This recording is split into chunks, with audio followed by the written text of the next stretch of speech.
Hello!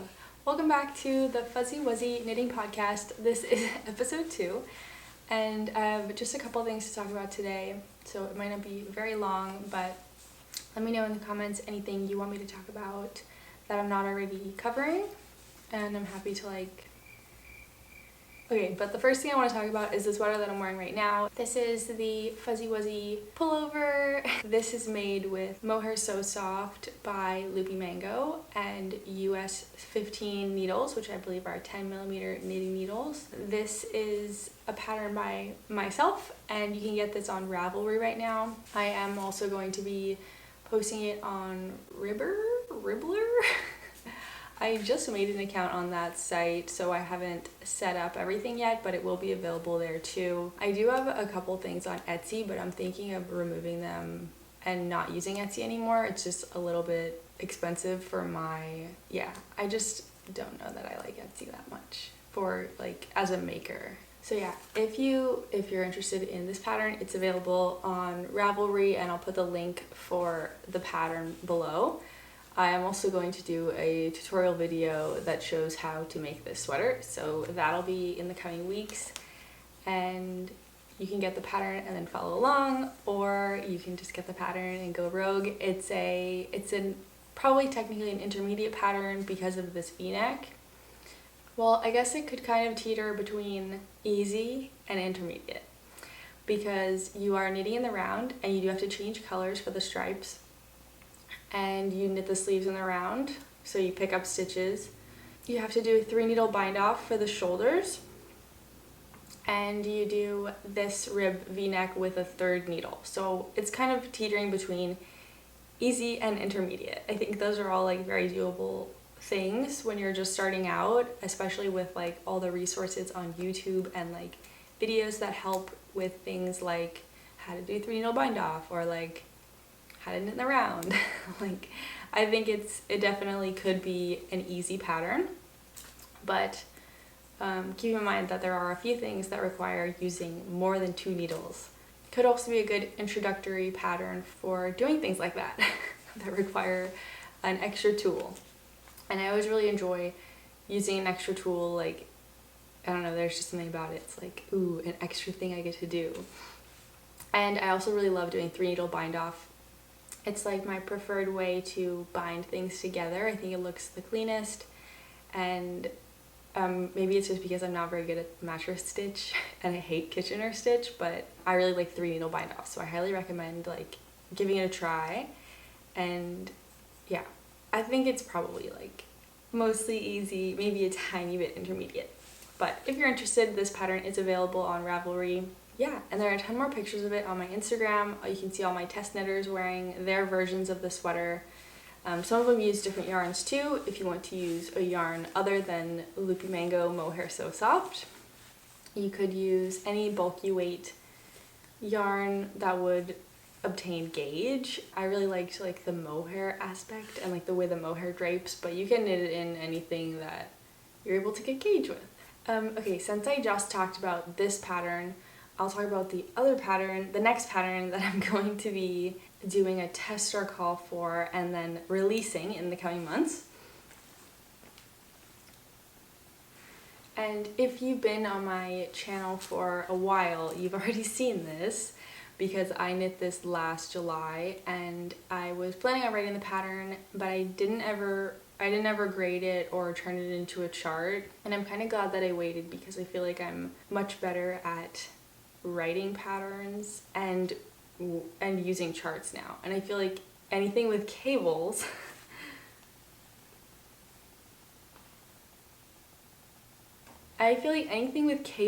especially this has a ton of cables on the back too, and I really want to keep the integrity of the knit where it has cables on both the front and the back. I think the best way to translate this is to make it into a knitting chart, so I'm glad that I waited, and I will be making this into a knitting chart for the pattern, and I guess that would make it maybe an intermediate level pattern, but I think knitting charts are pretty easy to follow. You get a key that tells you what all the symbols mean. So I think if you know how to knit and you know how to purl and you're down to try using cable needles to do cables, then you can totally do this. Making a chart is also like a way to make it more accessible. I can like offer more sizes if I make a bunch of different charts, because if I like write out the whole pattern in all the sizes, like it might get confusing and it might be like 20 pages long, because this alone written out for a size extra small, just one size, not any other sizes, was already like 4 pages. So we'll see. Maybe I'll also do a version where it's written out. Maybe I'll do a little like YouTube thing, but I'm hoping to figure out how to convert it into a chart so it's like the easiest way. So it's like in the easiest form to read, I think. But maybe I'm also just into charts because I've been sock knitting lace patterns from 52 Weeks of Socks. So this is the next pattern that I will be doing a tester call for. So if you'd like to test this for me, you can follow me on Instagram. And if you are just excited and want to knit this sweater, you can also follow me on Instagram, because I'll probably announce when the pattern is live there before I announce it here. So yeah, and this is, I don't have the pattern with me right now. It's like written on it's like scribbled on a piece of paper, but this, I believe I did size 13 for the body, and then size 11 US needles for the trim.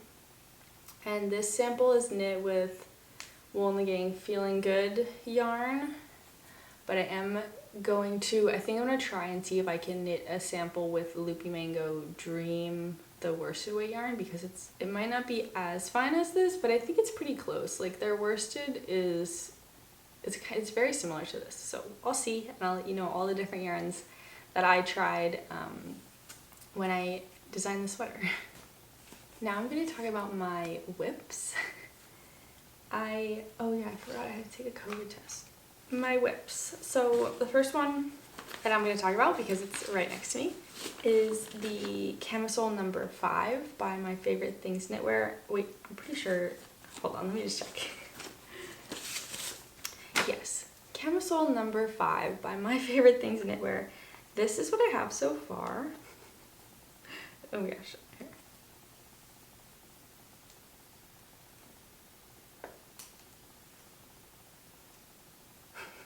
This, so I'm working the front body now, obviously. And I haven't really read ahead in the pattern because there's a lot going on in the pattern, but I believe after the front body's done, I think you add another like an I-cord or something, or like, I don't know, I think you add like another strap detail to either side, and then you also add around the neck, maybe when you bring the front and the back together. But this is just the front portion, and I'm just increasing my rib, and then I think once I'm done with this section, I'll be able to start on the back. The yarn that I'm using, so the pattern actually calls for 50 gram yarn, and I'm using 100 gram yarn. Oops. So hopefully it all works out. I was able to get a gauge, but I know sometimes the weight of the yarn can affect the pattern too. So hopefully it's okay, but if not, I have no problem unraveling things. And the yarn that I'm using is from Avenue Yarns in Berkeley, and it's called, this is the yarn, it's like blue and purple, tones of blue and purple, as you can see. It's called SMS yarn. It's by Martha Egan for Avenue Yarns, and it is 438 yards, 100 grams, 70% merino, 30% silk, and it's locally and local to me and hand dyed. And I thought it was just so pretty and cool, and I thought it would look good with black, like, because I wear like black pants and jackets a lot, and sweaters, so I thought it would look really good with like some of my black clothes. But we'll see. It doesn't look like much right now, but I actually started this I think I bought the pattern in April, And I started knitting it then, and I like had these little, I had basically like maybe 3 inches less than what I have right now. And I messed it up quite a bit. And so I had just put it down, and then I picked it up the other night, maybe like 4 days ago. I just like unraveled until these were straight, just like no increases, no decreases. Or I mean, there are no decreases. But basically I unraveled it until I just had these 2 little straps, and then I started again, and I think it's looking much better than it was last time. I had like messed up the rib pattern a few times last time because at some points you have like a bunch of knit stitches or a bunch of purl stitches in a row, and then like later in the pattern you add in between them, and that's kind of how like the rib separates. And I don't think I was paying enough attention when I did this the first time to see the pattern, so I was messing it up a little bit, and this time I was able to pay attention and figure and see what was happening. And so even when I did mess up, I was able to go in and fix it. And I actually I don't know what I did. I think it was because I was watching YouTube videos while I was doing this, but at one point I did mess up the rib pattern, and I had like 3 knit stitches, 1 purl stitch, 2 knit stitches. So I had like mixed up a knit and a purl, and I had to drop the stitch and pull it out about 5 rows, and then just like use my other needle to kind of bring it back up and make it into a purl stitch. But that worked, and that was the only mistake I've made so far. And I'm using my Chow-Gu needles for this. I'm using 2.5, US 2.5, 3mm. And these needles I actually slammed in my car door. I don't know if you can see that. They are very fucked up. They are very messed up. But they're working just fine, and I don't think I need to get a new pair. They were like fully like, I hope you can see, like, because I'm using a different camera today, but so I can't see myself in the lens, but when this happened, I think it was like fully like a right angle, and I took pliers and I like forced it back to be like at least moderately straight, and they're working just fine. I hope I don't end up with like some weird kinks in this, but I feel like that wouldn't happen, right? I think it's probably fine. So this is whip number 1. And this was kind of like a whip revisited because I had already started this in the past, and I just kind of found it while I was cleaning up my yarn stash the other day, and I thought I should give that a try. Like, that's another great project to work on at the theater because it's kind of small. The next whip I have is part of my 52 weeks of socks knitting adventure. So I don't want to go into too much detail about which pattern it is because I am doing a whole series about that in other videos on my channel, so you should definitely watch the 52 weeks of socks knitting extravaganza that's happening. I've only done 1 sock so far from the book, but I have another one that's ready. It's almost ready, and I'm really excited to keep knitting through that book. I'm having a lot of fun, and I'm already like thinking people that I can make socks for. At the end of August, I'm going up to Seattle, and I was thinking last night, I was like, I could make my aunt a pair of socks, I can make my cousin a pair of socks, and like surprise them when I get to Seattle. So I'm having a lot of fun with that book. I'll show you what I have right now. So this is the second sock that I've knit from that book, and okay, I feel like silly not telling you which pattern this is, but if I won't say it here, and if you don't want to watch my 52 weeks of socks knitting videos, I totally get it. So I will tell you which sock pattern this is in my next Fuzzy Wuzzy knitting chat when they're done, because my goal is to have them done by next Saturday when I will upload my next video. So I'll just flash them real quick. This is only sock number 1, so I still have to knit a whole nother sock, and it's a little wild. Like, I found this yarn. I found this yarn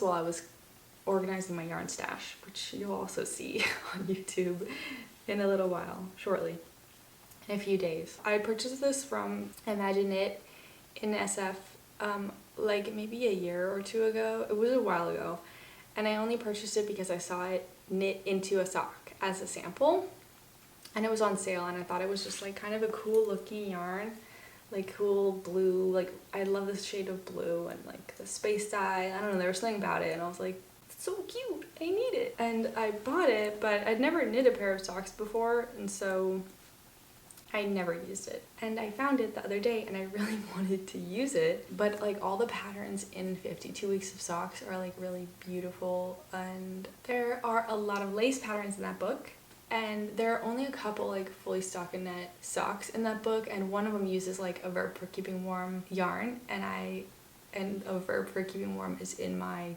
city, so I was like, I gotta go to a Verb and like just make Verb socks. I had trouble picking a pattern to knit this yarn into, and I was like determined to use this as the next yarn because I was just so excited. These socks might not look great. I mean, they will be made very well, but they might look a little crazy. So they do have a lace pattern that goes down the side, and then the rest of it's stockinette, and they have like a slip knit heel. Yeah, so this is what I have so far. I'm like very close to done. Like I'm just decreasing for my toe, and then I'm going to bind off, and this will be done. So I'll be finishing this today. And a lot of these patterns are not, I mean, this is only my second one, but both of these patterns call for a Kitchener stitch at the toe. Oh, here, you can see my toe a little bit better if it looks wonky. It's definitely not. It's a perfect toe. It's not wonky, but there it is. Oh yeah, so this pattern and then the last one that I did, which I'll talk about in a sec, both have you do the Kitchener stitch at the toe, and as you know from about 5 minutes ago, I despise the Kitchener stitch. Like, I don't know what it is about it, but I cannot do it. It just looks really awful when I try to do it. So what I've been doing is once I get down to my stitches that would be closed together using the Kitchener stitch, I put them on tiny little stitch markers, I turn my sock inside out, I slip my needles back on, and I do my beloved 3 needle bind off, and it's worked much better for me. Yeah, the Kitchener stitch is my arch nemesis. So yeah, here's my whip. I have no idea what kind of yarn this is, because I bought it so long ago. I do really want to know because I like it. It's like I don't know if you can see the like stitch dimension looks very pretty. Like all the stitches are really even, and I know that's also like my tension. Like I'm just bragging about how great my tension is, but there's something about this yarn that I really like, especially in comparison to the last yarn that I used for my socks, which was Cascades Heritage. That yarn was like, I don't know if this is like twisted tighter, but that one had like plies that you could definitely like shove your needles into by mistake, and so that was happening a little bit when I was like knitting stitches together, and that's always a little bit frustrating, and it's not necessarily the fault of the yarn. It could be like me knitting way too tight, but I am really enjoying this yarn, and that's not happening with this yarn, and I want to know what it is, and I feel like maybe I wrapped this ball around the label, but I'm not sure. And it kind of feels like there's something in here. Should I just like pull all the yarn off of this ball right now and see what the label is? I think there's a lot of yarn here, but will I regret doing that? So I can tell you what the yarn is? No. I'm not gonna do that. As much as I want to, I'm not gonna do that. Because if I did that, I would just like search up whatever kind of yarn this is, and I would like want to buy more, and I don't need to buy more right now. So we'll find out what kind of yarn this is when we get to the end of this ball, and that might be in my 52 weeks of sock video that comes out next week, or, well, okay, if I don't get to the end of this, I definitely will. Like, this is not enough to make a whole nother sock. So we'll find out next week what kind of yarn this is. So yeah, that's my other whip, and I think I have one more. Oh, oops, I took this out and I didn't put it back in. This is my last like relevant whip. I might have other whips like floating around here, but this is the last relevant one. This is a mess right now. This is what it is right now. It's basically the bottom of a sweater. It was going to be a vest, but now it's going to be a sweater. And I'm using Wool and the Gang Touch Me mohair.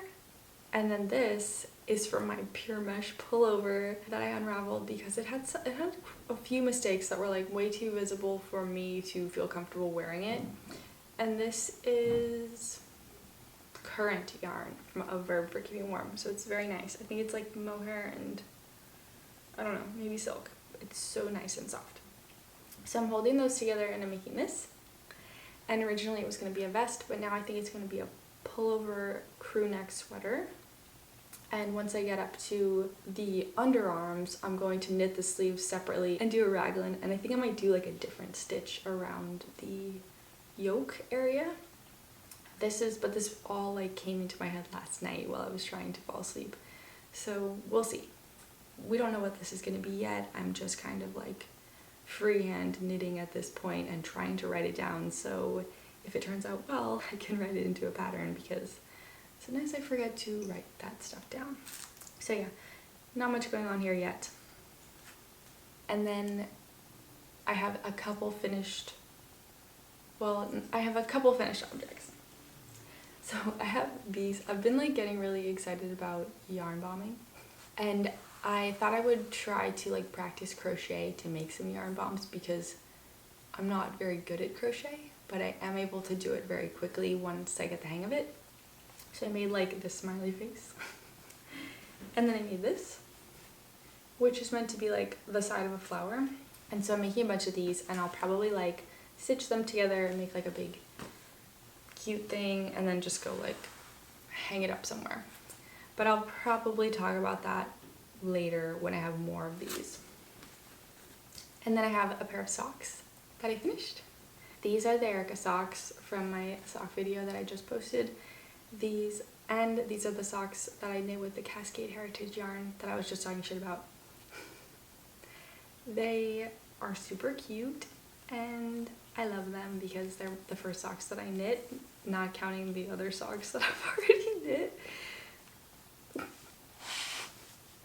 There you can see, like I don't know how to show off socks when they're not on my foot and I don't have a sock blocker. It's like on the list of things that I should buy but haven't because of my weird buying. It's not anxiety, it's just like a weird thing. Like I want them. If someone gave me sock blockers, I would be like, oh, yay, sock blockers, just what I needed. But I just don't feel like I need to buy them right now. And I talked about that in my last knitting podcast. But this is what they look like. This is the lace pattern, so it has a little leaf motif down the center, and then it has little twists, and then the rest of the sock is in stockinette, and it has this beautiful little toe. It has this very simple stockinette heel. Yeah. I had a great time knitting these socks. And if you watched my 52 weeks of socks video that I just posted,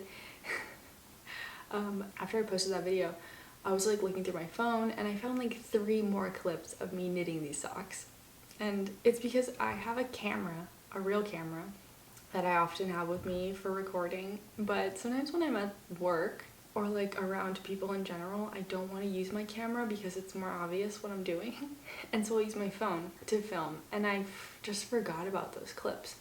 And I was like, wow. I like found them after I edited and posted the video. So I was like, I'm not gonna use it now, or I'm not gonna like use those clips now because I already posted the video. But like that makes way more sense as to why in that video like I was knitting like the ankle, and then in the next clip I'm like, I'm done.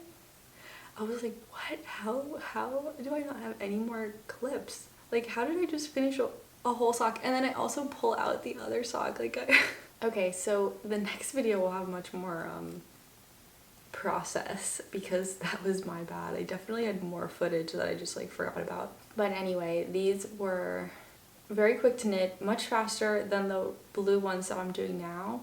I knit both of these in like a week, and it could also be needle size. These ones, the pattern called for size 1.5, but I used size 2.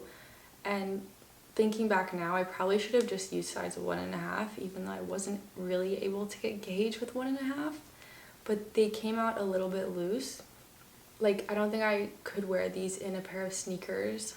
Not that I would really want to because of the lace pattern, but I don't think I could wear them in like a pair of closed shoes because I think they would kind of be sliding around on my feet. So they are just a little bit loose. But yeah, maybe if I had knit them in a size 1.5, they would have taken a little bit longer. And maybe that's why they felt so fast, because I used bigger needles. Although, I don't know the science behind needles and speed and whatever. But they felt very fast, much faster than the blue pair that I'm knitting now, which I think I've already been working on for like a week. And again, these are the Erica socks. I don't know what page in the book, but I highly recommend this pattern. It was a lot of fun. These are the best thing ever. Okay, and then my last finished object, which is, technically it's finished, but I didn't weave the ends, and I might have to unravel it if I end up needing the yarn for this blue sweater that I started, since now I want that to be a sweater and not a vest. So I did finish this vest, but I talked about this last week before I had put the rib on the armbands, or the rib on the armholes. So I did put those on, and I just continued to hold that Hedgehog Fibers silk mohair, the rainbow, which I think looks very pretty. So I have this, and if I don't end up needing the yarn from this for the sweater that I've decided I want to make, then this might be available to purchase, but we'll talk about that another time. That's really it. That's all I have as far as whips, patterns, finished objects. I could talk to you about the book that I'm reading right now. I'm reading the book, I don't even have it with me, but it's called The Devil of Nanking by Mo Hader, I think. And it's kind of creepy. It's about like a woman who sees a videotape from like war crimes in Japan. I think she sees it as a child, and she like is trying to find it again as an adult to like confirm what she saw, and like nobody will show it to her or even confirm that it exists. And so she goes from England to Japan to like find it. And it's really strange so far. I'm only on like chapter 8, but I do like it. It's very captivating, and I definitely want to keep reading it. I'm also buddy reading it with my friend Kimberly, which is really fun. We keep texting each other like, should we read one more chapter? And then she texted me this morning and she was like, it's not that creepy yet. And I don't think it's not a horror book. I think if anything it's like a thriller, but we're still pretty early on in the book. But I'm enjoying that much more than the last book that I was reading, which was The Troop by Knit Cutter. I had heard that book was like super creepy and gross, and it might be, but I'm just having so much trouble getting into it. I'm only on like chapter 4 or 5, and like, I don't know if it's the way he writes books, but I have no desire to keep reading it. And before that I read like 4 or 5 romance books in like a month. So after I finish The Devil of Nanking, I might go back to romance, because those books are so easy to read. I could read a romance book in like a few days. I did read, the last romance book I read was called My Killer Vacation by Tessa Bailey. And I've never read a Tessa Bailey book before, but it was like, there wasn't a lot of plot development, and the male love interest was like kind of cringy. Like he called her like a princess and stuff, which to me is like, it was like a little bit like pornographic. Which is fine, like, I mean, we all love a good smut book, right? But like that, it was just like, they met like 10 minutes, and then like 10 minutes later, they're like going at it. I was like, I don't know. I guess I like my smut with a little bit more substance. Although I am texting. I am tempted to read another Tessa Bailey book because I've heard a lot of good things about like Hook, Line, and Sinker, and then there's another one. I know she has 2 books that like kind of go together. So yeah, I might read those. I've seen them at Half Price Books, so not sure. Let me know what your book recommendations down below. I'll pretty much read anything. Let's see. Romance, sci-fi, horror, the occasional nonfiction book, comic books. I love comic books. I don't love historical fiction. I did read All the Light We Cannot See, which was very beautiful, but I don't know, there's just something about historical fiction that doesn't always appeal to me. Maybe I just need to grow into it. So over the next week, I'm going to try to finish my pair of socks, my blue socks. Also, one of the understudies at the theater said that those socks reminded him of Sully from Monsters, Inc. And I totally see it. But now I'm like, Sully lace socks? Like, I definitely am questioning my yarn pattern combination. But I'm also considering like working my way through this book as like a way to practice sock knitting. So if these turn out weird, then they'll just be my weird pair. Number 2, the weird pair, I'll keep it for myself. Whatever, I learned how to do a slip knit, stockinette heel, like we're just learning here. So it's fine. But yeah, maybe that wasn't the best yarn and pattern combination. But yeah, so I'm gonna try to finish the blue socks. That's 2 finished objects. I'm going to try to do a couple more yarn bombs so I can put that together, and then maybe finish this blue sweater, although it's kind of still like coming together in my mind. And then I want to have my pattern ready to be tested by the end of next week. I've also been thinking about sewing a lot lately. I follow this designer Natalie Ebaugh on Instagram. I think that's how you say her name, but I'm not sure her last name.